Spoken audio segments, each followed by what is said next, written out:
MrTLexify back, and in today's video I'm coming at you guys with another zombie weapon comparison video, and in this one, this is going to be the Cel-3 Cauterizer versus the Magnetron, the two wonder weapons of the Exo-Zombies put together in a clash to see which one is going to be the one that stands on top. But anyways guys, if you click this video and if you're wondering why the S12 and the EM1 are in the thumbnail, the reason why is the S12 is basically a reskin version of the Cel-3 Cauterizer, and that goes for the same thing with the Magnetron. The EM1 is basically the same thing as the Magnetron, and it's even weaker, which is horrible. So anyways guys, if you are new to zombie weapon comparison, I want to welcome you. And basically what I do in this series is I compare two weapons from any zombie series for stuff like ammo, price, how easy they are to get, damage, pack punch ammo, rate of fire, all of that different type of stuff. But anyways guys, if you want to vote for the next two weapons on the next zombie weapon comparison, all you gotta do is like, comment, and subscribe. The comment with the most likes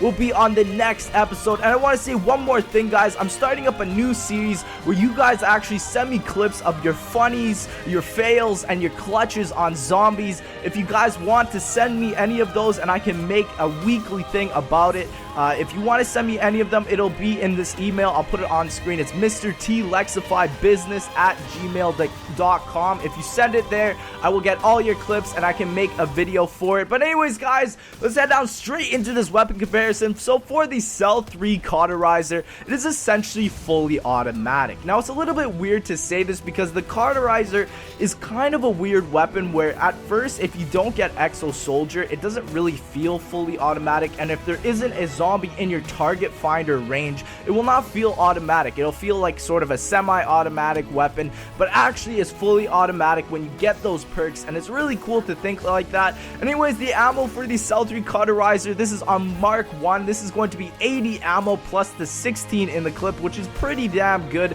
It kind of reminds me of the M1216 for Black Ops 2 in a way. The price is 1,000 points plus because the stupid 3D printer is not 950 points, it's 1,000, which is really weird. So it's 1,000 points to get this weapon or more depending on how you get it. How easy it is got to be medium. The availability obviously is going to be on all Exo-Zombies maps so far. Again, this video was not created before or when DLC 3 and DLC 4 was made, so that is another thing. Now heading on down straight to the damage on round 10. This is really, there is no double tap, but there is no pack punch either with this. So just the Mark 1 version on round 10. It's a little bit weird. It depends, since it's a shotgun, it doesn't really matter if it's in the head or not. It depends on how close you actually shoot the zombie. And in this case, if you shoot it between the farthest point that you can and the closest point that you can in zombies, it will be about 1 to 2 shots at most ranges. It's a pretty damn good weapon, obviously, because it's a wonder weapon. But anyways, let's head on straight to the rate of fire. The rate of fire is pretty slow, and I feel like it does pick up after a while if there are more zombies that you're aiming at. And the base rate of fire is 465 RPM. Like I said, it is wonky, but it is way better than the S12 because the S12 has a super damn fast fire rate, which isn't always good in a sense. And now the extra damage, again, this is 2.0 times with the range. If you're closer, it's going to do a lot more damage, and if you're farther away, it's going to do a lot less damage. So anyways guys, let's go on to the pack-a-punch version. This is obviously not really an original name, but is the Cel-3 Cauterizer Mark 25. That's the max version that you can get this weapon at. You get 120 ammo plus the 24 in the clip, which is pretty damn good if you ask me. The recoil on this weapon, I'm gonna have to say, is low. Once you fire the shot, it is pretty balanced on how far or just how much your weapons move, guys. You're not going to be missing anything when you have this Cel-3 Cauterizer. It is pretty much very, very accurate. Anyways guys, let's go down to damage on round 20. This is fully pack-a-punch. It's going to be about 1 to 3 shots at most ranges. The damage doesn't really increase when you go from each mark, from Mark 1 to Mark 2 all the way up to Mark 25. It doesn't really increase that much, and I feel like honestly they should have just added the pack punch back. Like, I don't really like this weapon upgrade system, spending like 50,000 points plus to upgrade one weapon fully is absolutely ridiculous, and it's impossible to upgrade all the weapons in the map to a full upgrade. That's just absolutely impossible, especially on Infection when it's such a hard map. It's unbelievable. But anyways guys, let's head down straight into the attachments. I've decided to actually take out the reload speed because I feel like the attachments is a little bit more important to talk about. So the attachments that you get the target enhancer, the stock, and the extended mags. You get the target enhancer at Mark 4, the stock at Mark 7, and the extended mags at Mark 10, which is pretty damn good. And obviously when you get the extended mags, you also get more ammo in your reserve. And it's really nice to see that you get these three, especially because it's a shotgun, and the stock I feel is very, very essential to have. Again, also the extended mags as well. The target enhancer, not so much, you know, like it's good.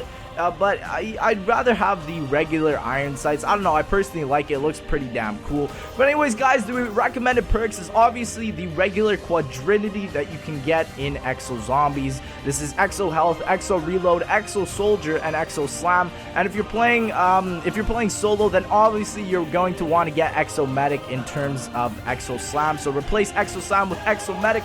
But anyways guys, let's head down straight into the Magnetron. Now the Magnetron is an automatic weapon. That's pretty much obvious. It depends on how you shoot it as well. I feel like it's like the jet gun in the way where if you burst fire or tap the trigger, you're going to get more damage output than you would regularly if you actually hold the weapon. Now let's go on to the ammo. The ammo is 100% and it has these sort of 4 panels that you can get to overheat. And the reason why the Magnetron is so bad is because unlike the EM1 that it's basically the same thing, the EM1 does not have an overheat bar whatsoever, and I'm pretty sure the damage output is very, very similar, which is the reason why honestly the Magnetron is the worst wonder weapon out there. It's worse than the jet gun in the way that it doesn't have infinite ammo like the jet gun has. This thing eventually runs out of ammo.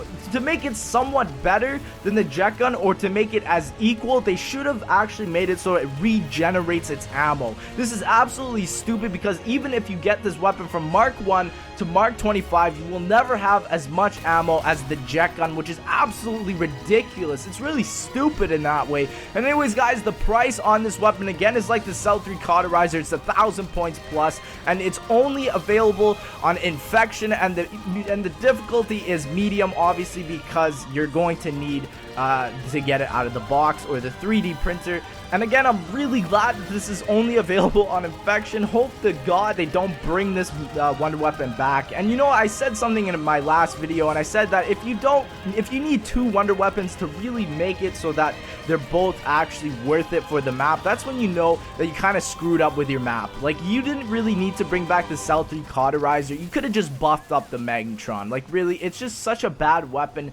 It's unbelievable. So anyways guys, let's go down to the damage on round 10. This is a little bit weird because it's like the EM1 in the way that you have to actually hold on the trigger for each zombie to actually die, and it also depends on how far away from you they are. But I've found in general, the terms of range and the terms of damage amount of time that you're going to have to be staying there and shooting at the zombies is going to be from 1 to 4 seconds. On round 10, this is Mark 1, and it's pretty bad guys. Honestly, it's one of the worst wonder weapons I've ever experienced ever. It's so bad.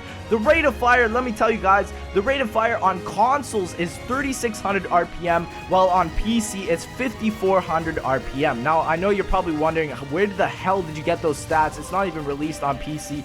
These stats are the exact same as the EM1, guys. They're very, very similar. They are literally the exact same. If you have a higher frame rate, if you're able to run a better computer, then the rate of fire will actually increase, which is worse because if you're going to be increasing your rate of fire, that means that you're going to be running out of ammo quicker. And this the Magnetron, if you literally hold it for like 2 minutes straight, and if you reload it when it overheats, you're gonna run out of ammo insanely fast. It is one of the most ridiculously made weapons I've ever experienced ever. There's no extra damage multiplier. Again, it's just on how close you are to the person. It doesn't even have the 2.0 times that the Cel-3 Cauterizer has. It's just really bad in that sense. But anyways, guys, let's go down to the Magnetron on Mark 25. The ammo, again, is still 100%. It is nice that they added it so it does become more durable, but not by much, which is the really bad thing I'd like to say. It's just a really bad weapon, and I don't really know why they added it. It's just so stupid. The recoil on this, I'd probably have to say, is between a low and a medium. I'll probably say low because it's just, you don't really feel anything. You just kind of shoot out these waves that honestly, in my opinion, don't really do too much. The damage on round 20, depending on your range, and even if you're very, very close to them, it's going to take from 3 to 8 seconds. That's unbelievable. And at the 8-second mark, you're going to have to reload this weapon, and it's just that bad, guys. Obviously, you can probably tell the winner by now. The attachments on this is going to be the red dot sight at the Mark IV version. That's when you get it. The recommended perks are the exact same. It's Exo Health, Exo Reload, Exo Soldier, and Exo Slam. If you're playing solo, you're obviously going to want to replace Exo Slam with Exo Medic.